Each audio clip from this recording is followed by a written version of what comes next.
Laura's going to come and talk to us about these readings and about mental health. Yeah. And so we're going to pray for Laura as she shares. Jesus, we thank you for Laura, for the gift that she is to St. Andrew's. And we pray this morning that you would speak through her, that you would open our hearts to her words, that you would highlight how you are speaking to us this morning directly right now. So we're going to be supporting people a lot. And part of the reason I really wanted to talk about this is that I wanted to share my testimony with you guys, which is a word that we use for how God kind of works in our lives and the story of that. So about the first half of this talk is going to be my story, which hopefully will be interesting to you. I love talking about myself, so if it gets boring, just start doing this. And then the second half, we'll come back to those readings and we'll think about what God's trying to speak to us. And just a little note to say, like Katie said, you might have thought about this a lot, you might not, but all of us have mental health. We all have a mind, definitely, which is healthy or not, or differently healthy at times. And even though my talk and my story is going to talk about my experience with mental illness, this is not just for people who might have identified with an illness. This is for anyone, because all of us have stuff going on in our minds, obviously, because that's what makes us human. So, okay, story. Forgot to start my timer, but I'm going to try and keep this briefish. So, as long as I can remember, I've had some struggles with my mental health. And when I was like 4 or 5, when I had my earliest memories, I would obviously have not known what it was. I wouldn't have said I have mental health problems because I was 5, and you didn't really know. But what I remember from as early as that is phobias. So I was really scared of hospitals and doctors and anything to do with medicine or health. If someone around me had just even a cough or a cold, or if my sister was travel sick, which she was all the time, I found it really scary. And I wasn't scared of germs, which was funny. I was never scared for myself. It was always worry about the people around me. And when I was a child, like being a child and children were scared of stuff, I always kind of thought, children get scared. When I'm an adult, I won't be scared anymore, which turns out that that's not how it works. I'm sure everyone knows. Adults are still scared. And actually, as I got older, I thought it was going to go away, but it kind of got worse. It started affecting my sleep, sometimes my eating, which, if you know me, is wild. I always eat. And even my family relationships, because I started being more scared of going out in public places, more scared of seeing some family. So it started to get pretty tough, but I still wasn't really aware that it wasn't normal. And then when I was 15, a big kind of moment happened, which is that I was at a festival for teenagers, and an extremely well-meaning youth worker gave me a leaflet telling me to look out for the symptoms of a certain kind of cancer. And I read the leaflet and I immediately became convinced that I had it. And for the next few years, really, I spent hours in front of the mirror checking my body for the signs. If I was tired or had any aches or pains, I was sure it was proof that I was even sick. And then I started getting chest pains, which obviously was caused by the anxiety, but I didn't know that. And I would lie awake for hours on the internet, searching up my symptoms and scrolling down and reading hundreds of terrible things that could be the cause of my weird symptoms. If you learn one thing from this talk, never Google your symptoms. The internet will tell you that you're dying, and it will not be true. Cool, so what I was lucky for at the time was that I was lucky to know that God was really with me. I've always known God was with me. I had an amazing Christian family, so I knew I could pray to God, but I also felt quite shameful. I'd heard some kind of bad preaching on the subject, and I thought that if I was a better Christian, it would go away. If I prayed more, if I just did what God said, then I wouldn't have these kinds of worries. Not true, obviously. So, I went to uni, and by this point, I'm diagnosing myself with 3 or 4 deadly illnesses a day. It's just a constant cycle at this point. Hours on the internet googling my symptoms, hours checking myself. I called my mum every single day for her to reassure me that I wasn't dying, and she did that. It turns out it's not a particularly helpful way of doing it, but she was very nice about it. And I went to the doctor all the time, and my doctor was very long-suffering with me and kept telling me that I wasn't going to die and it was fine. And I had chest pains, I had shortness of breath, headaches, all of which were caused by anxiety.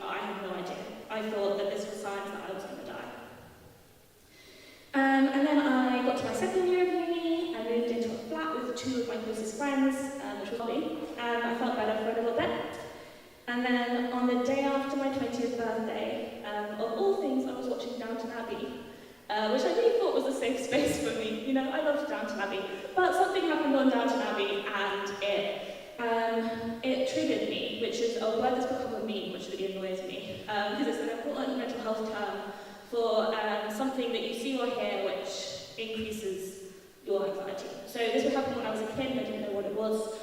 This was the worst example of it. So I saw something on TV and for a couple of weeks I was out of action. I couldn't focus on anything, have a conversation, I couldn't really eat or sleep or go to my lectures or move very much from bed. I was just kind of out for it. And this was a big shock to me. I was like, what on earth has happened? And I was like, is this going to be forever now? But it wasn't. After a couple of weeks, I kind of got back to normal.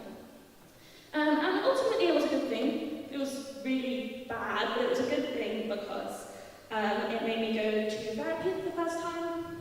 And I learned that I wasn't kind of sinful in worrying, but actually I had an illness.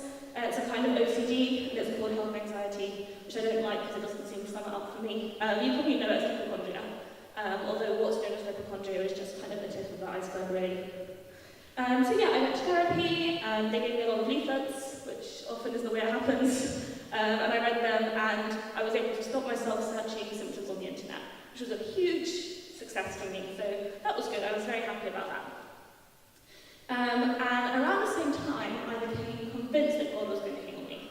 I just knew he had to heal me, because after what I'd been through with the whole Downton Abbey incident, I was like, that cannot happen again. We can't keep carry on this way, basically. So I started praying every day for God to heal me. And it was almost the only thing I prayed about. I was so desperate. I prayed all day, every day. Which obviously wasn't good for my prayer life, but I was just so sure that God had to heal me. So then in the summer, after my second year of uni, after all that happened, I came to London. And I was doing a summer internship with a church in Peckham. And my first night there, I had quite a bad trigger happen to me, and I really doubled down on prayer. I was like, just all day, like, God, come on, when are you going to heal me? When are you going to heal me? And then one day, in the same day, I heard the two passages that we heard today. So firstly, I was at our internship training session, and we studied the calming of the storm. And I read about how Jesus calms storms and how he's with us in those storms. And then that evening, in my personal prayer, I read about this thorn in Paul's side, which is a metaphor he uses for something, we don't know what, which was with him, which he kept praying for it to be taken away. And God said, you know, my power is perfect with you. So I read these two passages, and then I did what I always did, and I just kept praying, God, are we going to do the healing thing yet? Because I'm ready, this is bad. And then I heard God, and I heard God the most clearly I've ever heard him in my life. I mean, it was almost a voice in my head, it was so clear. I mean, the thought just hit me. I've been begging God to hear me and heal me, and just clearly as possible, he said, no. And it was just such a clear no, not going to happen. And that was not what I wanted from God, that was not the answer I was going for. And I really thought that, you know, if you told me that was going to happen, I would have been like, I can't do that. But actually, the minute I heard that, I felt so good, so hopeful. Because God didn't just say, no, I'm not going to heal you, he actually said, you know, through these passages, he said, I'm going to be with you throughout this. This will be a thing that stays with you for your life, but it's something that I'm going to be with you in. And so I stopped praying for healing, and I really opened up my prayer life to hear more from God and just to ask him to walk with me for every step. And of course, this was not the end. In fact, the worst part was really still to come, because after my third year of uni, during which I had a lot of unrelated challenges, I started experiencing a feeling of my throat closing up until I could hardly swallow or breathe properly. And so I went for an emergency doctor's appointment, thinking this is definitely the end, like death is coming. And he told me that it was caused by anxiety, which I probably knew somewhere in my brain, but the thing is that mental illness doesn't listen to reason. And so even though he told me this, I continued to believe that it was something that was probably throat cancer. And it's funny, actually that very day that I had that emergency appointment, I moved here and I started working at St Andrews. And that was the beginning of a period of 6 months where It was my worst 6 months. I was in a near constant state of being in that kind of triggered place. I didn't have a break. A part of my brain was always given over to those intrusive thoughts that I was dying. And that led to kind of the inevitable end of what happens if you think you're dying for a decade. I got really depressed. And it's wild to think this was happening while I was moving here, because I was so happy in so many ways. Like, I loved my job. I loved my friends that I met when I moved here. I loved London. I loved this church. I loved all of you guys. Like, I loved it so much. And it's almost like I was living two lives simultaneously. Like, I remember the life I was living that was amazing and beautiful. But then I also remember this almost other year, well, 6 months, that was just constant hardship. Yeah, and it was the first time that it was affecting my ability to function. So I'm an extrovert, you probably know this, a huge extrovert, which means my energy comes from others. And all the energy that I had was going into like fighting this battle, this obsession that was going on with me. And so the energy that I needed to work and have fun and live my life needed to come from other people, being an extrovert. So that's probably why those who knew me at the time probably didn't notice that I was sick, because when I was around other people, they kept me going, and I was able to keep going and move on with things. But as soon as I was on my own, I would generally fall asleep, which was actually a great gift from God, because I'd be on my own, I'd spiral, but then I'd just fall asleep because I run out of energy very quickly. I fell asleep on the dining room table, on the floor, in my hallway, and my flatmate found me and was like, what is happening? I fell asleep on like all sorts of chairs and sofas and probably my desk. Yeah, I fell asleep in a lot of places. And I was just eating my way through biscuits, like packets of biscuits, because when you have chocolate in your mouth, you feel happy. That's a fact. And I even was struggling to shower. I did shower, you'll be pleased to hear, but it was not easy because I was so scared of my body, really, so I didn't want to look at myself. It was not good. And the reason I want you to understand that it wasn't good is not because I want you to be like, poor Laura, but I've got a hard life, because no, I've not had a hard life. It's because I can't really overstate how amazing it is that God pulled me through unscathed. Like, I went through that and God was present with me every single day. I mean, He walked with me, He reassured me of His presence, He provided me with the most incredible friends I've ever had, people I could really open up to. And then, finally, in December 2017, He gave me the strength I needed to go to the doctor and just say, help, we have a real problem here. And the doctor gave me antidepressants, and I take them to this day. And at first I felt really ashamed. I was like, I shouldn't need these, I should be able to do this myself. I should be able to pray more and it would be fine. And I wanted the doctor to tell me, you have to take these, because then I could be like, well, God, it's not my fault. But the doctor wouldn't do that. She was like, it's your choice. And I had to say, okay, if you say this will help, I've got to do this.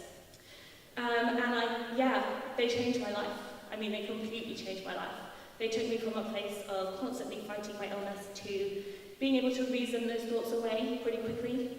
There's a chemical in your brain that does that kind of fights off the bad thoughts. I didn't have enough of that chemical, as it turns out. Over time my chest pains and headaches and my throat got a lot better. I was able to conserve energy, get things done. I remember the first time I was on my own in the house and I cleaned, and I was like, what? That you just cleaned by yourself? Like, you didn't fall asleep? It was wild. I was very excited. I called everyone I knew and told them, and they were like, well done, you did a basic life thing. It was very, very good for me. Anyway, so I had this, I was just suddenly so much better. And it reminded me actually of a time that I met an elderly lady outside the church that I grew up in. And she told me she'd recently become a Christian. She was like, are you a Christian? I said, yes. And she said, I've become a Christian very recently. She was very elderly. And I said, awesome. And she told me, yeah, I became a Christian because I was deaf and God healed me. And I was amazed. Obviously, I said, that's so amazing. And she said, yeah. I went to the doctor and he had this brand new hearing aid and he fed it for me and I could hear again, and it was a miracle. And so I came to church and I found God. And her faith that God was behind the science that cured her was amazing to me. Something scientific happened and she said, wow, God was behind this.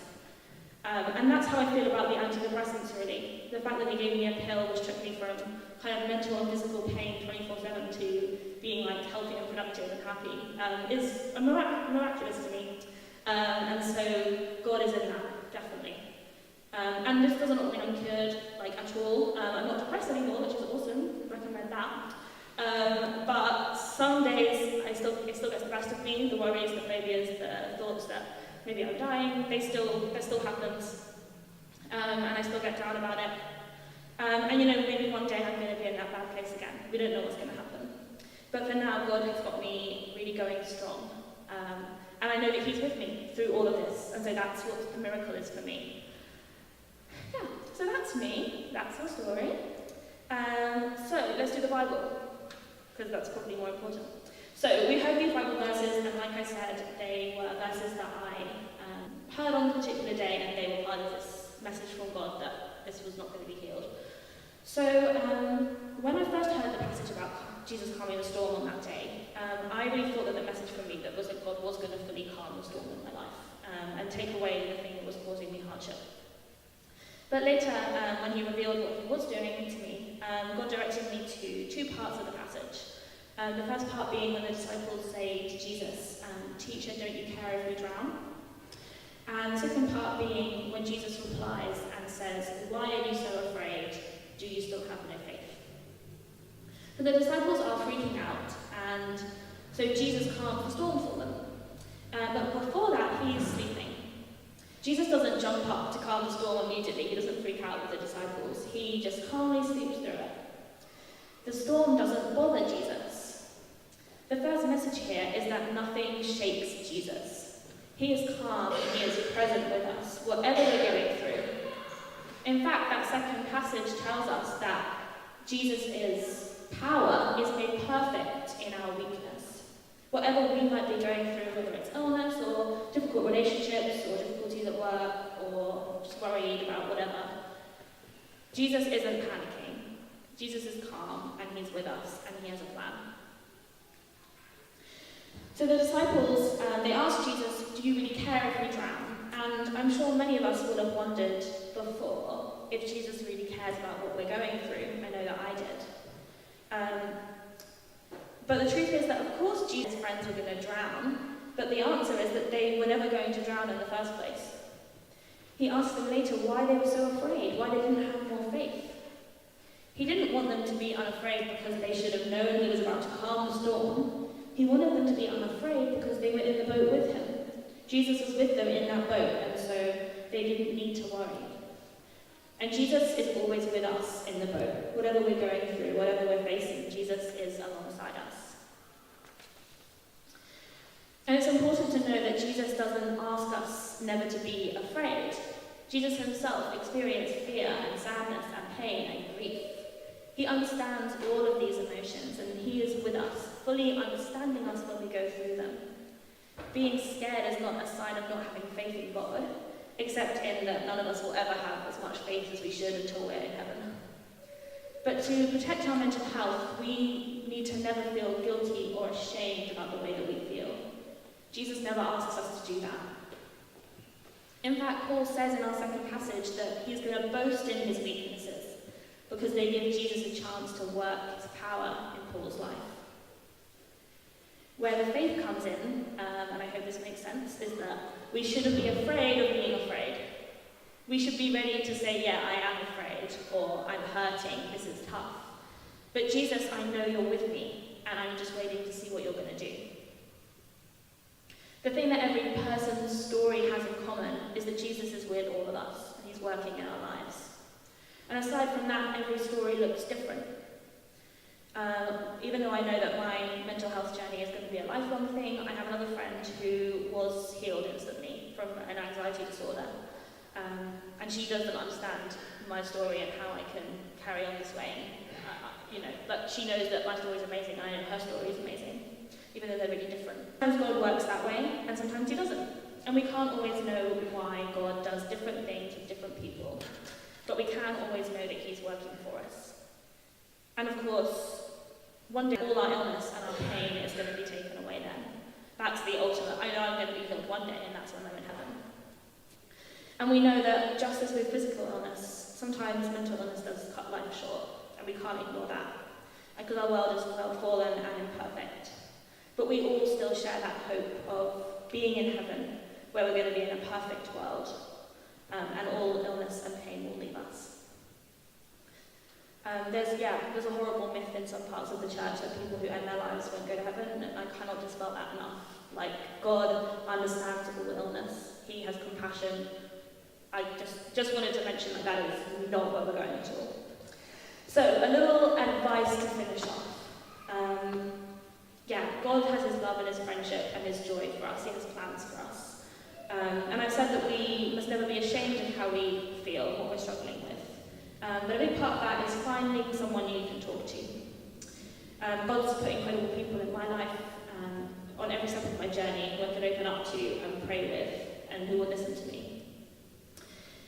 Value your friendships and be honest with people around you. There'll be someone around you who God's placed who you can always share something with. And there are different people in my life who it's been like to share different things with, and there's always been someone. And also, my other piece of advice is that you know yourself. God's given you that power to understand who you are and to know your own mind.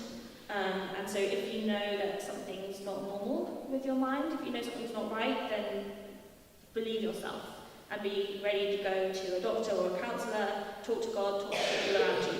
Like, you know your mind.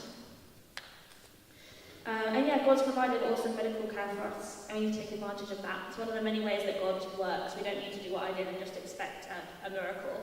We can go and ask for medical attention the same way we would if we broke our leg or something. And finally, just to say that your church is here for you. So you can come talk to us, you can pray with us. If you'd like to be prayed with or chatted to today at all, then you have a few options. You can stay in your pew when everyone else moves on, and then someone will come talk to you. You can come grab one of us, myself, Steve, Laity, we're all around. Or if you want to talk in the future, maybe if today's not the right day, you can send me a text or an email, or you can call the church office, do whatever you want, and we'll make a plan. Because we want to be here to support you and to pray, especially, and see what God's doing with you. And that does not just if you have stuff going on with your mental health specifically, it's anything you're facing or struggling. The way we protect our mental health is we bring people along with us. So, just to say that you are really loved by Jesus and by this church, and we're not going through anything alone, and that's what I want the message to be, really. Jesus is in it with us, the church is in it with you, actually, and that's the most important message you can hear. So we are going to have a bit of a time for reflection, and I've chosen a song which is really important to me. In my journey, it's my most played song on Spotify every year. I go back to this song every single time my mental health is playing up or I can't sleep or whatever. And it makes it really encouraging for me. So we're going to listen to that song, we're going to have some time just resting and reflecting, and then Laity will come up